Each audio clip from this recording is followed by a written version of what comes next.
All right, we're on. Excellent. Welcome back. We are going to pick up where we left off in looking at some of the potential options that we have assembled in this list. And so I think where we left off was to look at the category around constraining or restricting early retirement incentives. And I think that this comes about from conversations that we had in at times around whether the retirement incentives that are offered to teachers in individual school districts are actually being accounted for in the system as a whole. Chris, anything else you want to frame up for us to be thinking of in this category? No, I think you summed it up really well. And this is something that I know that the treasurer has often referenced in her testimony, where you know, the sort of business practices that may happen at the school level can have an adverse impact on the pension. So I will say the caveat is, you know, we could say sort of end the practice or account for their costs. Without more specifics, it's kind of hard to figure out how to model this from an actuarial perspective, because it's hard to model an unknown or you know, a negative, if you will. But I think there are some policy decisions that could be made by this group. And you know, one area where some modeling could happen that would seem to be kind of obvious to me is the third bullet point, where depending on what you wanted to model on the OPEB side, that may be something that they can figure out what would the cost be within certain scenarios. So that's all I would really have to say about that. So I guess I want to ask the question of can we agree to the concept that we don't want early retirement incentives to be draining the fund, that we want to make sure that if they continue, that we are doing a fair job of accounting for what those incentives cost the system, as well as what they benefit the individual school district who may want to make room for a first-year teacher in their salary budget. I just have a question. How much data do we actually have about this topic in general? Do we have information that says this person got a retirement incentive from their district and that they took it to retire early? What do we actually have? I think that's part of the problem. This is Michael. I don't believe we have sufficient information. We just hear more anecdotally that that's the case, as opposed to having empirical data. So I guess I would hesitate a little bit there of just fully ending the practice if we don't know that it's actually impacting the system in any sort of negative way at all. So I think that it is hard to know what the numbers are and how it would impact the system.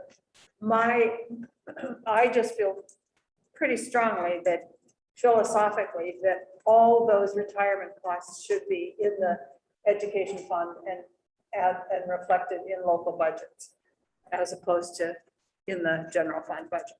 So how it's connected to the first one we talked about it at the very beginning, how we do that, and whether there's a positive or a negative impact or it's neutral, that is of less concern to me, and it probably shouldn't be, but that's of a less concern to me than the philosophical idea that all education costs should be in the education fund as opposed to the general fund. That's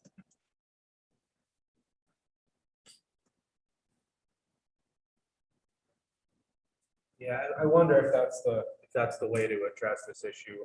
Ending the practice, I think school districts should probably have that flexibility, provided that they pay the cost. You know, if you're receiving a benefit, you should be counting for the cost too. So maybe that's but then in the education fund, is it being something that's really accounted for in school budgets, or is it still a way to pass the cost on? I don't know. It's an equity issue. I think the benefits should accrue to the same party that's paying the cost. So it's like, as long as That's kind of stuff. And I don't think, I'm not sure that we have a mechanism right now to make sure that the teachers' retirement system fund is made whole when an individual school district makes a decision. Yeah. So- I would suggest that we can cross off end the practice, because I don't think we want Right. to end the practice. I want to end the practice, but I do want to make sure that the teachers who are continuing to teach aren't seeing a threat to their retirement fund by an incentive.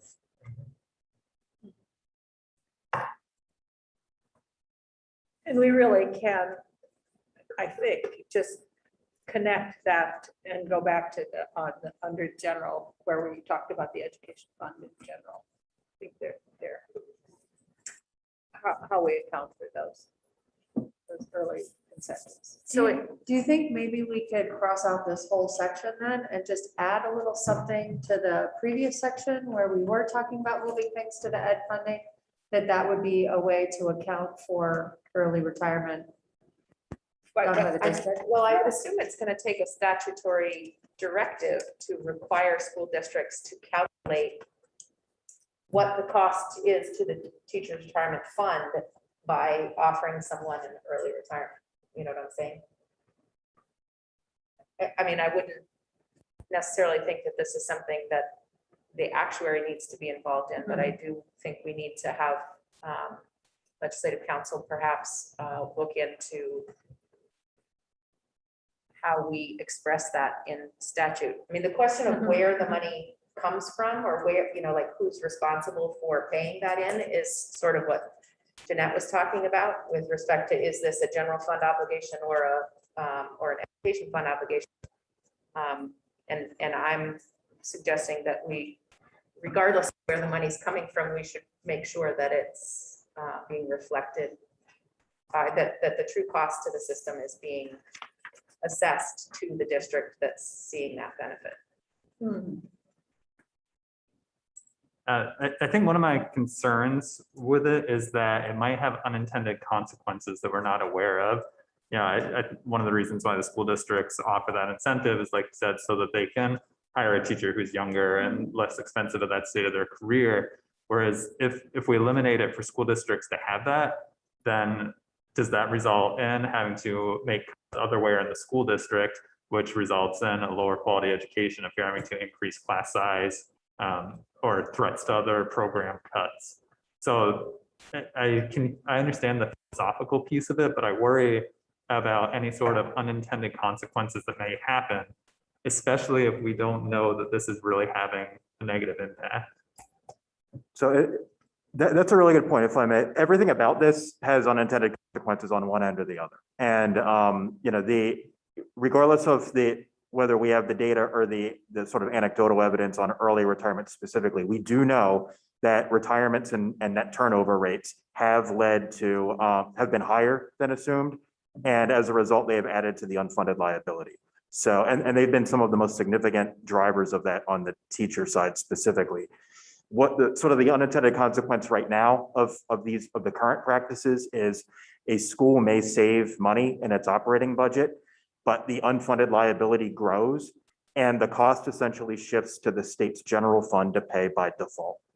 And that's what I have the problem with, is it isn't reflected where the decisions are made, and it probably will impact the local school district's budget, because if they have to account for that, then they might have to not do something else.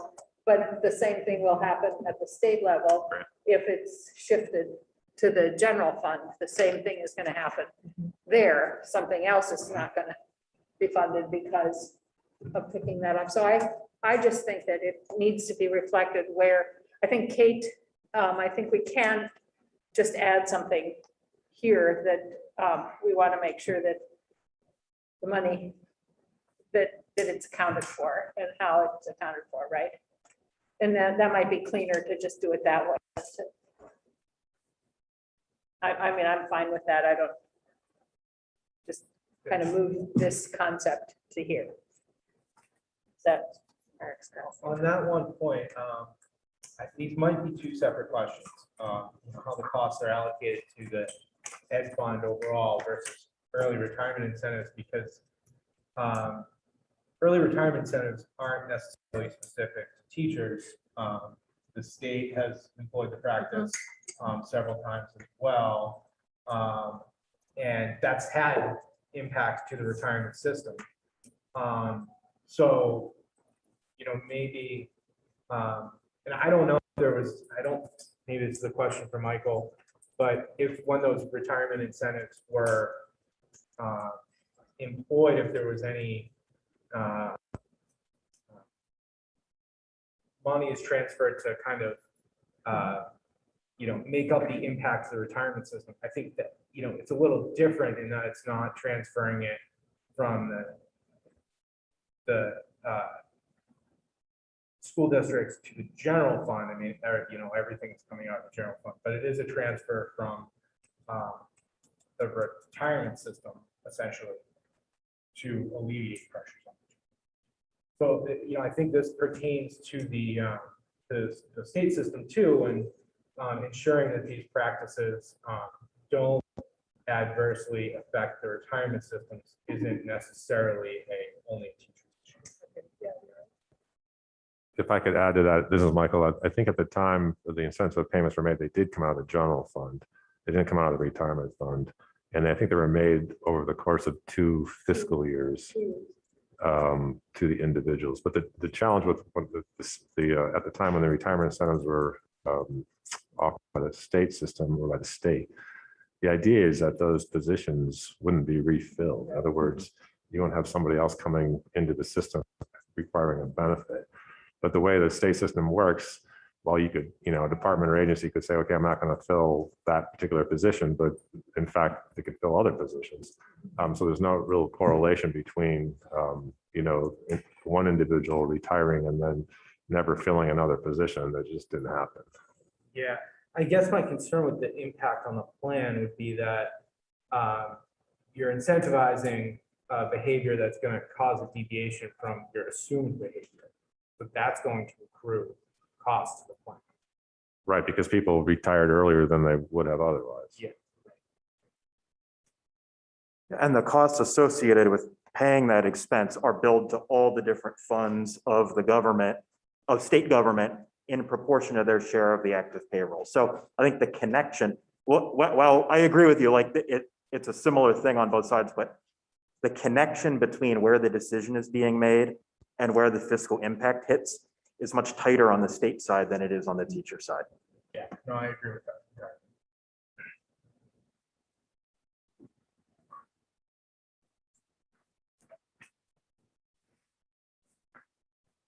Could you talk just a little bit about the third bullet point there, financial penalty for offering retirement before Medicare eligibility? We haven't done a lot of deep dive into OPEB yet, but I just want to have us refresh our memories on Sure. the dynamics there. Sure. So if the, as I think you've all heard, you know, if a member retires before they're eligible for Medicare, the per member cost of providing that healthcare is higher than if they were eligible for Medicare, because the benefits we provide are structured to be sort of a Medicare around for people once they're of that age.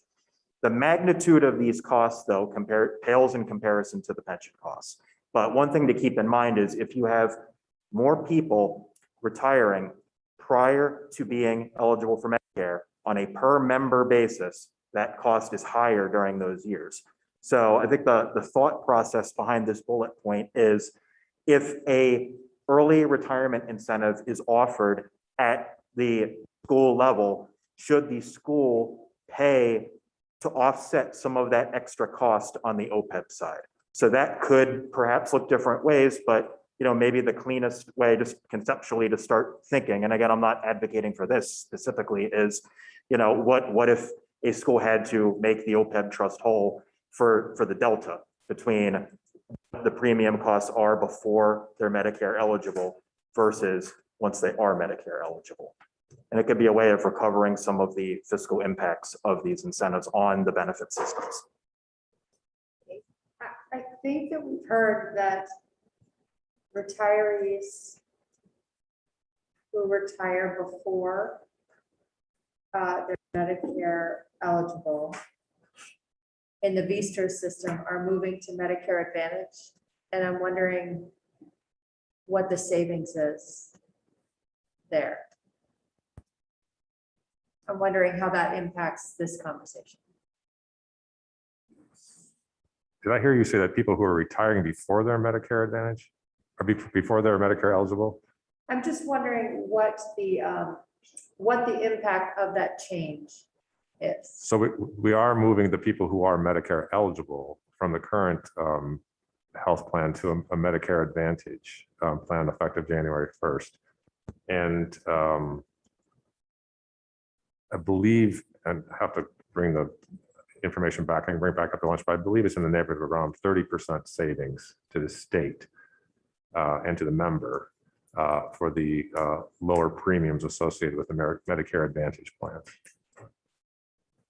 But that doesn't impact people who aren't Medicare eligible. Correct. Right.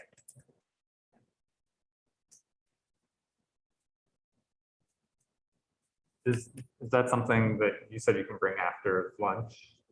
Yeah, I'll just have to go back and look for the specific information, but I believe it's in the neighborhood of about 30% over what we're currently paying.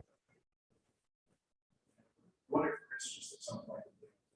Give us some examples of Medicare 70, like 70, sorry, 60, 70, and what you would think.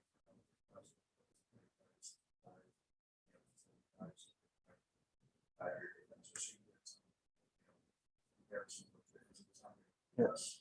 This may be what Michael's talking about, where, I think we need to see what the updated premium rates are for the folks who are going to be covered by the new benefit versus sort of the status quo. But you can get sort of a good back of the envelope estimate based on some of the data that I think VHI brought earlier to a meeting. I think they brought a sheet that had all the per member costs. So it's a sort of a matter of figuring out how many years of pre-Medicare and how many years post. But I think it's something we can do. Yeah.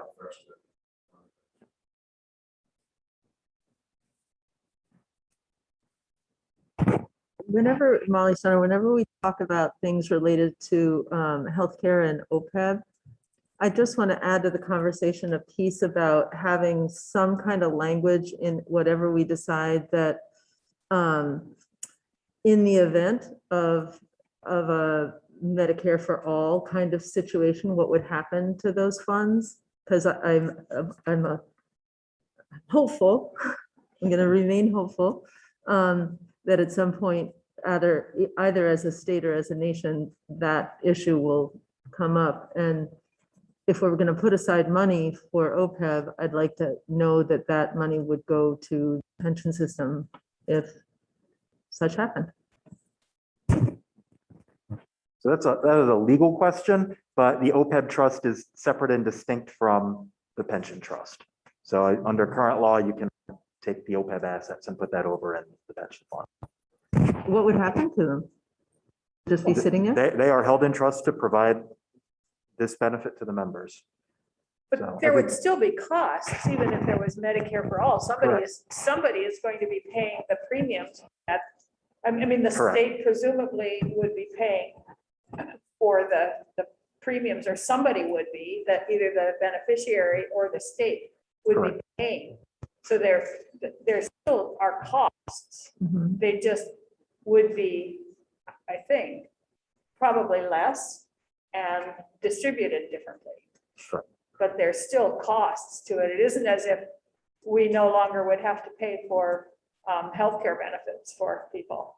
We'd still have to pay that. Unless it came from the federal government, it still would filter through. We'd still have to, I don't know. You tell me the yeah, I system. mean, we'd still have to pay. I pay $140 a month for my Medicare. Oh, I see. What you mean And individuals. The individuals yeah. would, and the state would, because right now you're paying for my Medicare. Mhm. I mean, because they're you're paying for Social Security, and so part of that is, so somebody would still be paying for it, so it isn't as if we'd have a little slush fund there that we could Hmm. use.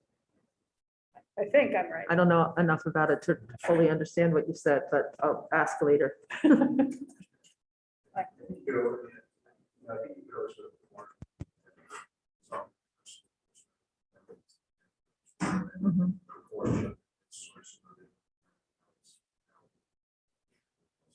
Okay. Thanks. Is this a potential question for Ice Miller to address? I think that we are so far from Medicare for all that I think that if we go down that rabbit hole, we're lost. And we won't be the only ones who have that delightful problem. Right. In the event that we get there. It's also worth just keeping in mind the context that, the vast majority of the OPEB liability is due to pay for benefits for people who already are eligible for Medicare. It's just the per member cost is much lower. I mean, just think about the universe of retirees. So many more of them are over Medicare eligibility than there are under Medicare eligibility. Yeah, I think asking Ice Miller to look at anything now, given that there's not even a piece of legislation on the table that's being reviewed by Congress, is not going to accomplish very much. I guess I could just go back to what Andrew said and, are we trying to solve for a problem that we really don't know how big it is? I guess that's my, we know it's a problem, but is it, these are things that I assume it's not happening on a consistent basis. I don't know. I know it doesn't happen in the state. Like, I don't know how much it happens within school districts and how often they're offering these early incentives. So, again, with what Kate said, does it make sense to say, I don't know how, but at some point, if a district does decide to do this, somehow they have to at least attribute or account for the cost that's going to cost the system Right. and how we do that. Beyond that, I'm not sure that we are with this committee going to be tasked to solve that. I'm not sure we have the time for that with all the other things we're tasked with as well. So that's just my thoughts on that. I think I agree with you. I think that we just need to make it clear that Yep. if those decisions are made, that they have to account for the cost to the system. So, I'm still a little confused on the imposing the financial penalty bullet there. It sounds to me like we're talking about shifting the cost from the state to the individual school districts. Mhm. And I think I have concerns about that. I'll just say this one last time and then I'll just shut up. My concern is exactly that we have school districts that are making decisions to allow people to retire, and the state is picking up that cost of their health care before they're Medicare eligible. I understand that, Jen. I'm talking about the fact that we have a system right now with the rule of 90 or whatever that allows for an individual to retire before they're Medicare eligible. Right. And so I'm just talking about that piece alone. It sounds like we're shifting, like the school districts themselves didn't set up that system. And what this suggests is that they would then pay, let's say between age 59 and whatever, 67 or 65, those 6 years, they'd be responsible for the OPEB costs. But they didn't make the rules around the rule of 90 to begin with. So I don't understand how we could shift the cost off to the local school districts. But they made the decision to allow the person to retire, and it isn't being reflected No, a in the person ed fund. can retire when they reach Right. the rule of 90. Yeah, We're not even talking about an early retirement. okay, I That's get a it, different yeah. thing.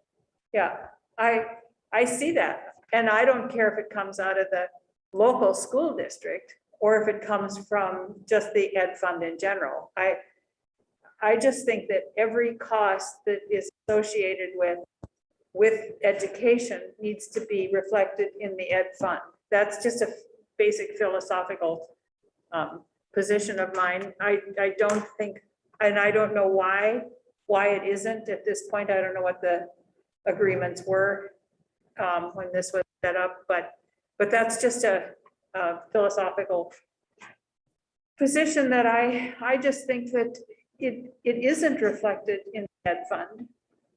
And it's reflected instead in the general fund. And yes, yet it is a cost of the ed fund that isn't reflected in there. That was It, said very poorly. it may alleviate some confusion if in that third bullet point, strike out the word offering and replace it with the word incentivizing. Because I think that's what sort of triggered the, you may be able to retire under the rule of 90, but I think the trigger here is the school district actively incentivizing you to retire at that point. Just thinking about how we've gone through the rest of it, it sounds like maybe we don't have a full consensus here, and maybe we just mark it, flag it as further discussion and move on. I like that idea. Okay, good thought there. Thank you for getting us out of that muck hole. The next broad category then is create incentives for employees to work longer. So these would be carrots, essentially, that would perhaps be imagined to encourage folks to continue working. Anything else, Chris, that you want to put as context around that? No, I mean, I think you summed it up pretty well. I think all of this sort of falls in that bucket of, are there changes you can make that would encourage somebody who could retire today to not retire today and continue working, a couple more years and continue providing service. So that obviously in the aggregate has different impacts on the pension fund. Just the way we do things with COLAs and salary increases, each member's experience will vary, but in the aggregate, the actuaries need to take a look and see, if people were assumed to work 2 years longer or whatever, based on salary growth rates, longevity and everything else, in the big picture, what does that all look like? So this all kind of fits into that bucket where for every additional year somebody works, when all else is equal, is a year that they're not receiving a retirement benefit because they're not going to be retired that year. But is that savings from not paying out a year's worth of benefits offset by, the fact that somebody may have a higher salary growth rate in that year and COLAs and everything else. So all of these fit in that bucket of, are there things you can make changes to encourage people for that extra increment of service beyond where they can currently retire? And I think incentivizing is a really great idea and something that's worth exploring and getting really creative about. Probably to have some of the actuarial analysis done on it. But just one note, I don't see mandating an increase of age, years of service, or a tiered multiplier necessarily as incentive. I consider incentive of, we would like you to continue to work longer. So as a result of you choosing to work longer, we'll compensate you more fully. If somebody said, Andrew, you're gonna have to work 10 more years, that's required of you, I don't view that as an incentive. Just a note. Well, it does carrot, stick, or combination. That's a stick. I think just- maybe we should get rid of the stick and the combination and just look for carrots. Yeah. Yes. Carrots are incentives.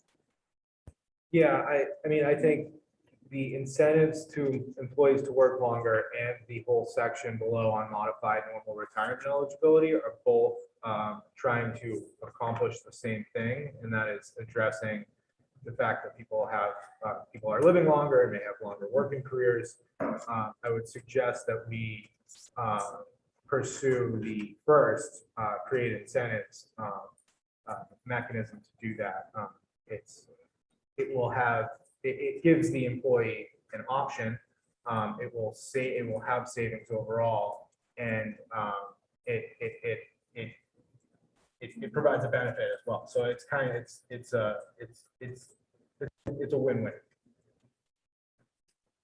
I guess another way to think about this is making sure there's no disincentives for employees to work longer. It's not either of that as well that they're doing. So same concept as well.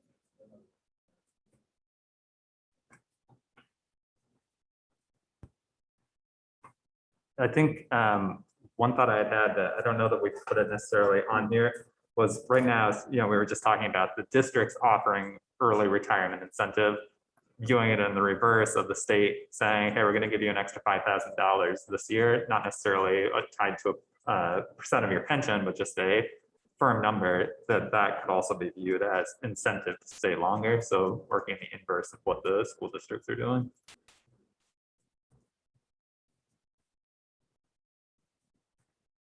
Andrew, you mentioned that last time, and I do like the idea of a lump sum because potentially doesn't increase the, or it's the increase in actuarial liability. But yet provides a nice motivation for someone to say, okay, yeah, it's, you know, I can sock that money away.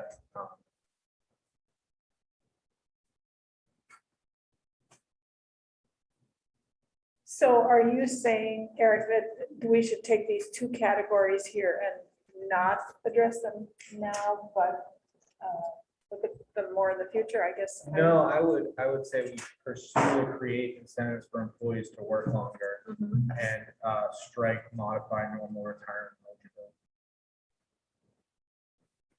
Because they fit under creating incentives? You're either mandating someone to work longer or you're incentivizing someone to work. And I think, Basically how I see those two categories. yeah, and I think it's important to remember the outcry when the, that was largely what people, the workers responded to back in the spring, I think, was that mandated longer work time.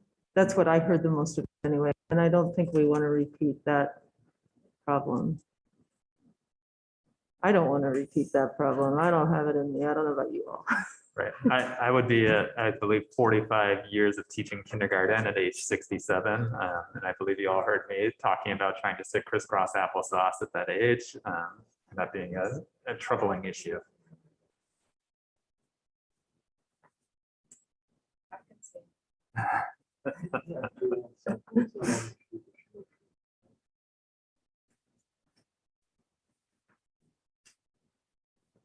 So can we add an item or a bullet point to create incentives for employees to work longer in recognition that we have 150 million that has been set aside for this task force to make recommendations on with respect to changes? And if we wanted to use some portion of that to offer a one-time lump sum incentive for folks to work longer, choose to make that recommendation, a true carrot? What do you mean, like they would offer a one-time right now for people to sort of sign on, kind of like we were talking Yeah, earlier? if you work till, X number of years, beyond your eligibility under the rule of 87 or 90, here's a lump sum. So to use the 150 million for that lump sum payment as opposed to potentially using it as surplus funds directed towards the pension underfunding or the funded ratio. We could certainly talk about using a portion of it that way. I don't think Okay. we would need, Yeah, of course. I don't think we would need. Yeah, that's why I was just trying to understand. It's 150 million seems like a lot of carrots. Well, it is, but we have a big problem to fix, so just a little bit of it. Ultimately, I think that would be an ongoing, something we would want to continue to incentivize. I could really see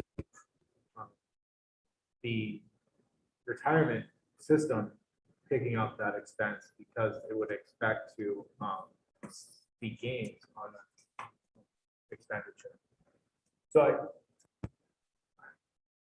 I like incentivizing behavior. I don't know what the right pot of money is, I guess. Ultimately, we'll have to determine like this is more cost effective to plan.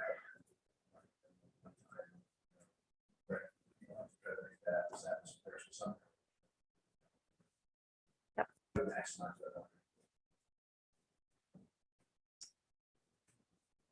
So I'm hearing that people want to completely drop the modified normal retirement eligibility section there. And I do hear that. I'm not sure I'm there. And then are there any bullets in it that you'd be willing to strike?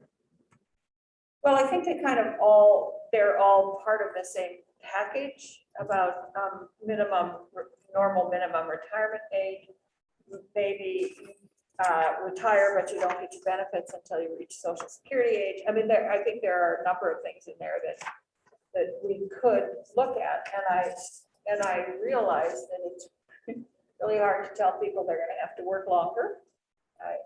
I know that's a huge issue. But we've On the also other heard a hand- number of anecdotes around the room of people saying, you know, yes, XYZ employee, you know, reached their retirement eligibility and then went on to do a different career or do a different job for some time. So I think we have to recognize in some way at this table that that while people may not feel like they're ready to continue doing the job that they've always done, that when people spend 30 years drawing a retirement benefit, when they only actually ever paid in for 25 years, it creates a problem within the system. So, you know, I think we should talk more about what changes we might be willing to consider on this front, because it's going to continue to be a big problem as life expectancies grow, you know, extend, increase. Yeah. So I guess on that point, I would say the last bullet point that says increase normal retirement age when life expectancy increases. You know, I think it is tough to do that to that dynamically happen to people that are in the Right. system. You're Yes. hired and then, okay, you know, it keeps going up, but if that was to occur, you know, life expectancy goes up a year, new entrants to the system, retirement eligibility is 1 year. Oh, interesting. I see. I think that could be something. Because that would feel different to someone who's 25 and just starting a career as opposed to somebody who's 55 and contemplating retirement.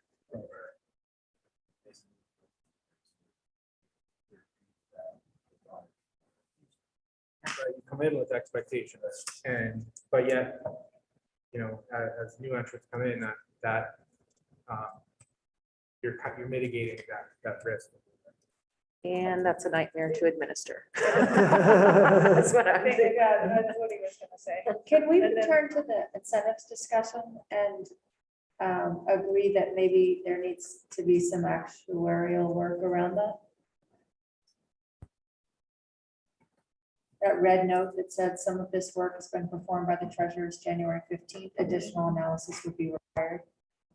Are we in agreement to continue talking about incentives as being like on the list? And so if we are, can Yeah, we move forward and make that request?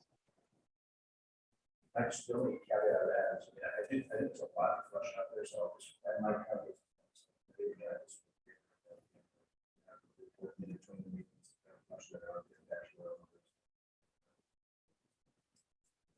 The one thing that actuaries are difficult predicting is what choices people are going to make when we're talking about incentives. So it's one thing if you're making a change and that is going to be the change, whenever you have to model and make some assumptions around what behavior is going to change, things can get gray pretty quick. But this is the kind of thing that I think everything needs to be sort of modeled very specifically and in conjunction with other things. Because if other options are thrown into the mix, that can change the impact that any one option will have in the analysis.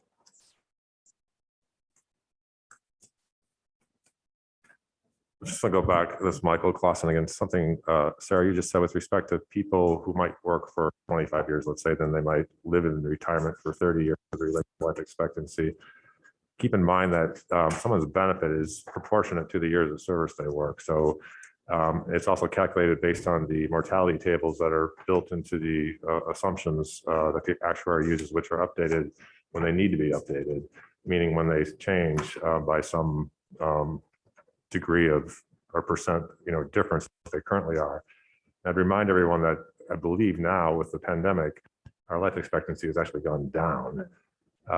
And so in the effect of changing the mortality tables is like a multi-year thing. In other words, it's changed and then it's projected out for the next, for the people who are currently working or active employees.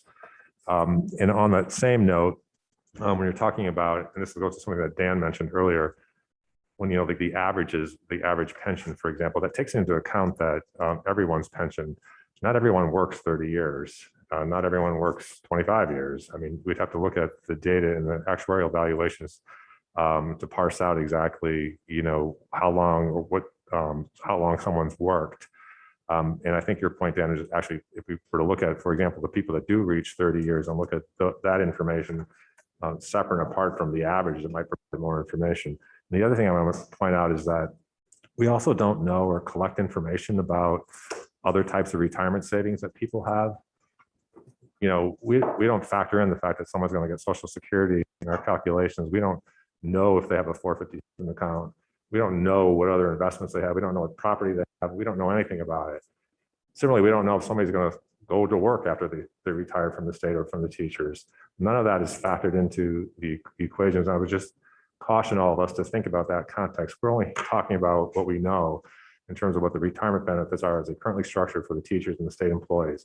Everything outside of that is an unknown, and it's not factored into anything that the actuaries do or that we do as part of our work with our retirees. If I could, I'd just like to return to what Chris said a few minutes ago about not being able to predict how people or what decisions they're going to make. But I could say with some certainty that if you told me I had to work 7 years longer and at the same time offered me an incentive to work longer, I might have some choice ideas about what could be done with the carrots at that point.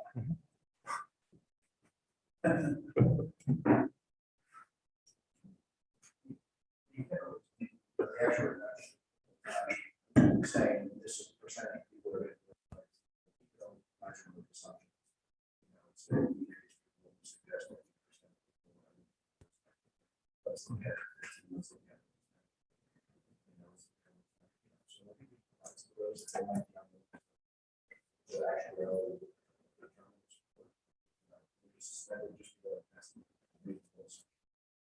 And with some of the information that we have about the amount of people that have been working beyond when they could have retired, I feel like that would be useful in this situation to consider. And that's in the actuarial reports.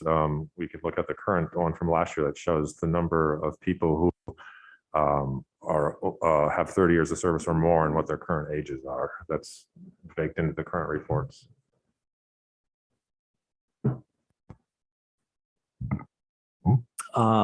For me, I think there's two things. Number one, we're all in agreement in some way, shape, or form that there's probably going to be some change to the contribution somehow. The state is going to kick in some more money, and we're talking about COLAs and things like that.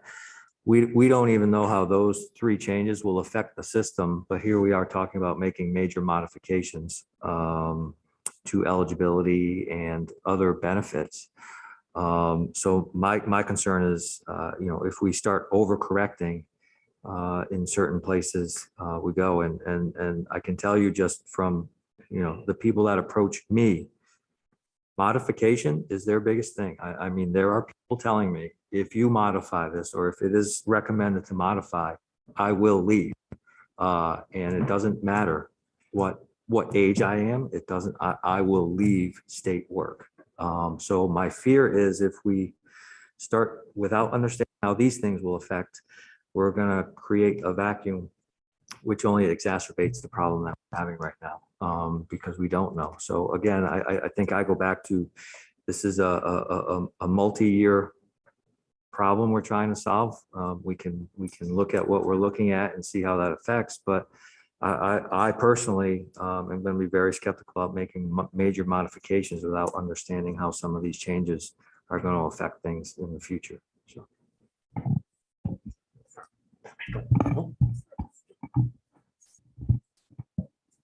And I'm just putting it out there. It's a really hard no for me for the modified normal retirement eligibility and the early retirement eligibility, because as Dan said, I get emails. People are like, oh yeah, you're on the pension tax book. Well, I'm not working till I'm 80. I'm like, okay, listen, It's a task force. We all are gonna talk about these issues and blah, blah, blah, you know, you can join that live stream. So, but yes, it is a hard no because, you know, as someone who works, and I always say, I work in corrections, I deal with a lot of people who have, and the stresses of the job and blah, blah, blah. But this is one of the biggest, like, red mark items when we were looking at the reports that were coming out of all of the discussions earlier this year. And I'm just saying, it's the huge hard no for me with the modified normal and early retirement eligibility. And that's what I was gonna say earlier when I had my hand up and we didn't get back to me, but it's a really hard no for me too. And I think there's two things I want to say about it. One is that I think that working beyond age 60 or whatever, and working beyond age 60 as a teacher or as a correction officers are inherently different things. And as I approach 60, getting closer every day, the stimulation required to do my job, I wish I could show you what I looked like a couple mornings ago between 8 and 8:20 in the morning with 19 9-year-olds coming at me with all their questions and needs and concerns, and I was alone in the room with them. It is, you know, the jobs are different. They, in the same, you know, somehow we know to allow troopers to retire at 50 because there's a real reason for that. And I would just hold that there's a real reason when you're talking about educators in a classroom. Leona can speak better to her line of work. I said there were two things, right? That was only one of them. I'm not sure I can remember the other one right now. I'll try. Something about oh, I know what the other thing is. The other piece just has to do with the message it sends to state workers and teachers to dictate that from outside of the industry. And I think that the message it sends, I'll speak for myself.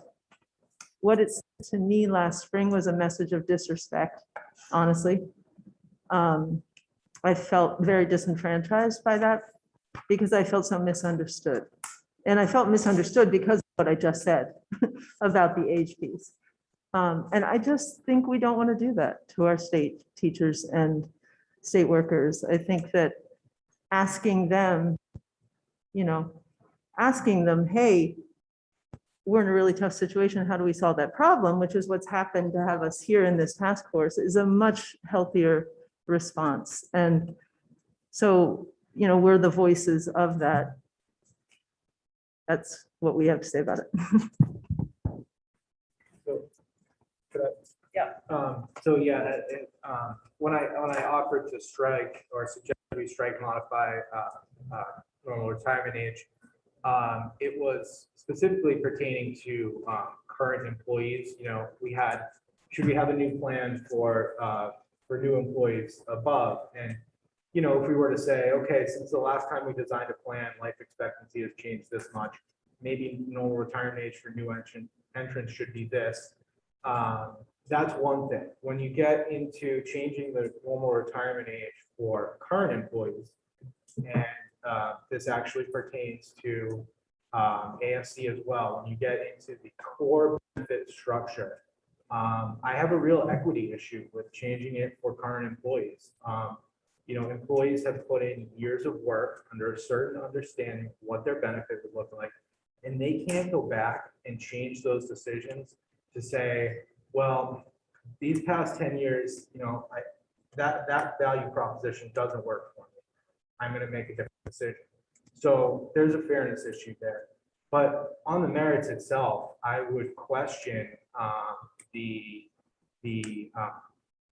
prudence of making the changes to the actual benefit structure for current employees. You have the costs that they would appear to save based on all of the assumptions in place. But then you need to factor in an evaluation of how it will change employee behavior, which is going to affect those projected costs. And then you need to take into effect, so there will be some savings to the general fund there. Then you need to take into account impacts to hiring, increase hiring costs, increase overtime. That's going to affect department budgets and potentially the general fund. And how those changes will impact the provision of public services, which is an even harder element to quantify. And then you further need to take into account the reduction of that benefit dollar and the economic activity associated with it. So, you know, it's a lot more complicated than what the actuary simply says it will save on the merits itself. But the fairness and equity question is, you know, even more important. So I'm trying to wrap my head around a couple things here, that if I understand the issue of current employees and saying that we're going to make changes, and that, but what I guess that I'm trying to wrap my head around is would it be better to tell a new recruit, a new employee, that they're going to have to work till 65? Then, I mean, there's no, if working till 65 can't be done in a particular field, then it can't be done for a new recruit or a current employee. If that's the issue, then we can't impose those kinds of restrictions on new employees either. Agreed. And then I'm trying to put together what Corey was talking about with people who now aren't going to work 20 or 30. I'm trying to get all this in my head and figure out where I'm coming from with it. Yeah, Leona. So as Kate said, agreed.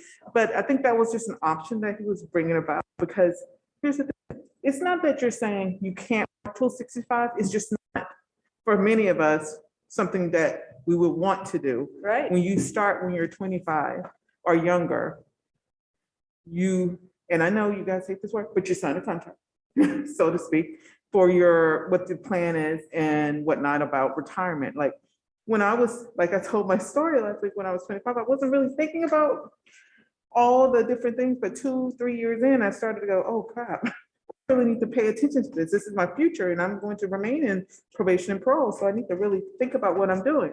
But it's really about, not that you have to leave at a certain age, but it's nice to have that option because of the way the job impacts you, whether you are a teacher, whether you're state police, whether you work in corrections or any different types of jobs in the state. We signed on for this when we signed up for this job with the expectations. And that, for right now, that's what we're talking about. And I think Eric was just talking about options of new employees, giving them different options, possibly. Does that make sense? Yeah, it Okay. does. It does. I'm just trying to wrap my head around it. I have a thought back on incentives. I know we're on a slightly different topic, but just before I forget. They're all together, I think. Yeah, we don't have an extensive list currently for incentives. I'm wondering if perhaps the actuaries who calculate these things out, if they have some things that other people have asked them to run, if they have any possible scenarios that are worth investigating. Yeah, I'm not sure the actuaries are going to share analysis that they've did for other clients, but there's likely some other resources out there, like Nazareth's website may have some ideas. But I think they could cost out whatever we ask them to cost out. And even if Siegel can't get into specifics of what they did for other clients, you know, maybe there's some general themes that they can guide us towards possibly, you know, if we have them on board, I don't see the harm in asking them a question of, are there anything in general you can quickly speak to that might be worth the committee discussing? John. I think NASRA would be a better source to get that information from, because they have access to all the little offensive towns around the country. And so I can ask them. Awesome. Okay.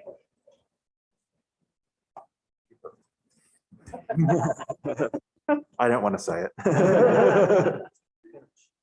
Gina, I think you raise a good point in that, you know, it's not an easy question for new employees either, but, you know, if an employee has an expectation of what the plan looks like when they enter, that's a decision that they make.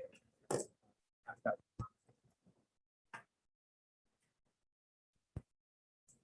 Yeah, I understand that. I was thinking about the idea that it's, I know Andrew said, could he say, and I don't remember what it was now, but at 65, well, a new recruit would have to be able to say it at 65 also. So that was what I was trying to get my head around. Yeah, one thing that's not on this list, but came to me recently, and I'm just throwing this out there for your consideration, is there are some systems out there that allow members who have a certain level of service, say you're eligible for retirement, to make a decision to freeze their retirement benefit based on where they are at that point in time. And then continue working for a period of time, but no longer accrue pension credit or pay contributions into the system. So there may be possibilities in that direction if you're interested in exploring it further around ideas like that.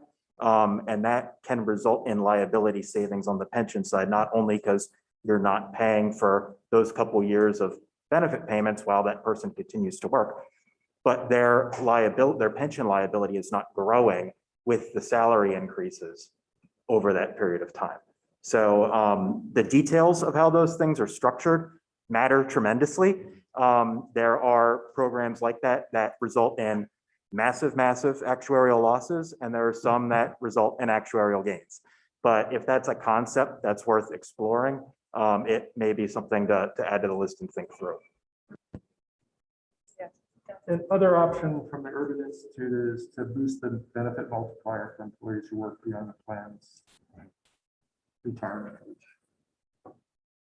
And that would require actuarial analysis to Yep. see whether that results in a gain or a loss. Right now, there's a similar model like that in place on the teacher side, where after 20 years of service, your multiplier goes to 2%.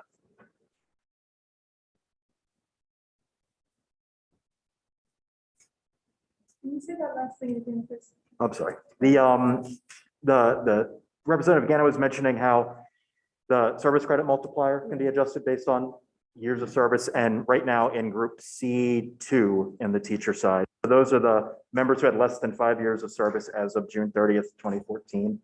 Or no, I'm sorry. They're members who had less than age 57 and had less than 25 years of service credit on June 30th, 2010.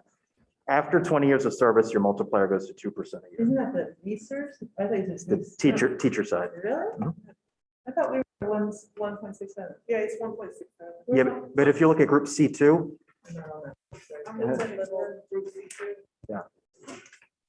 yeah, if you take a look at the benefit formula under group C2,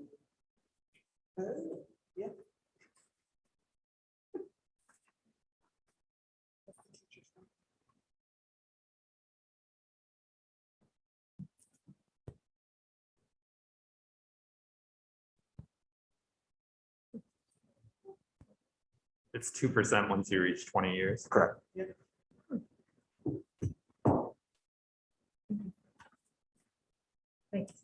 So just, Sure. I guess thinking about that also as we tie to incentives, we have that 1% max benefit that does give some room then also for those people that get beyond 20. If we're thinking about incentivizing, maybe it can be higher because then it would be below that 2% incentive. I think we would want the actuaries to look at this very carefully, especially if we're doing not just one of these things, but both.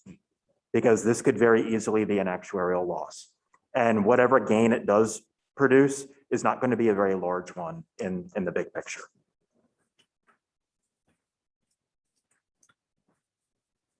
Where are we? Lunch. We're almost at lunch, but I wonder if we can try to plow through a little. I just want to come back to something that I think I heard Eric say before that resonated with me, and that was that the logic of looking at this issue for new hires is a way of recognizing that since the plans were developed umpteen decades ago, life expectancy has changed. And so if we want to try to recognize that, I think we ought take a look at what it looks like to make some modifications for new hires. And we can come back to the details of what that looks like when we have a chance to talk specifically about each of the different plans, I think.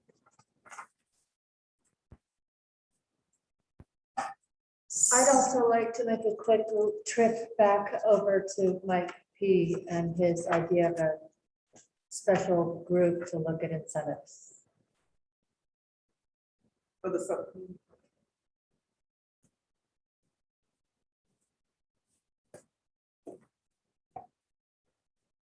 And are we talking about a special group that would then meet now and be able to come up with those recommendations before our report goes out? Or are we talking about an ongoing subcommittee that would be looking at beyond what our recommendations are? That's, Yeah, no, I think it's, I think there's a lot to flesh out in this area. Yeah. So I'm really just thinking of a smaller subset of that in between. Okay. Some of the details. And come back to us. okay. Whether great. that's for our interim report. No, I just wanted to make sure that it was aimed at our final report, so it would be. Okay, great. I mean, I like the idea. I just think, in order to put a subcommittee together, you have to identify the incentives. Then you'd have to work with the actuary to figure out whether they helped or didn't help. So I'm not sure if it would be ready for the interim report, but I do think it's something that we could fall through. Yeah, just in the interim report, we could say that we're working on that. Yeah. And that we're, I just wouldn't. but yeah. And of course, we'll come up with an idea. I thought we were gonna have you be the captain of that project. That's what I thought. He who has such good ideas. I think Molly. I just wondered, Mike, specifically, are you talking about the three last main points from about 2/3 of the way down the page to the end? Are you talking about fleshing out those three categories? Just Just the incentivizing, okay. So just the carrot, not the stick. And other incentives. It isn't limited to those that are on this page here. They, Right. yeah, Okay. So, I mean, I think the first step in the process is reaching out to NASRA, a couple other organizations to see if they have any information on incentives that have been utilized in other states. Once, we get that information, then the subcommittee will look at that Mhm. and identify incentives that appear to be appealing. And then, work out the details so that, the actuary would then model. Get real numbers, yeah. As real as they get.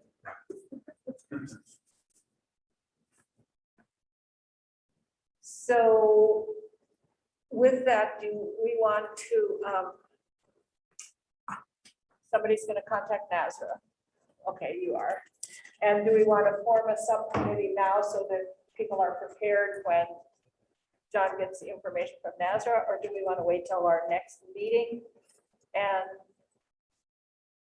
form a subcommittee, or If what? we wait till the next meeting, I would request that we put it on the agenda as an agenda item to create that committee so that it doesn't get lost. Yes, either do it today or put it on, yeah. So where are we in terms of whether we do it today or put it on the agenda for next time? Or do you want to do it for like, What? if we have nothing? You want to Oh. discuss it further? Discuss the after lunch. We do have TBD. How smart of us. Put that there. Whoever did it, Gail probably. Amazing foresight. It's almost as if she knew. She is, okay, that's a good suggestion. So it's noon. Can we come back at 1 to finish the last page, which is AFC and service credit multiplier? And then pick up the discussion of what additional work, right?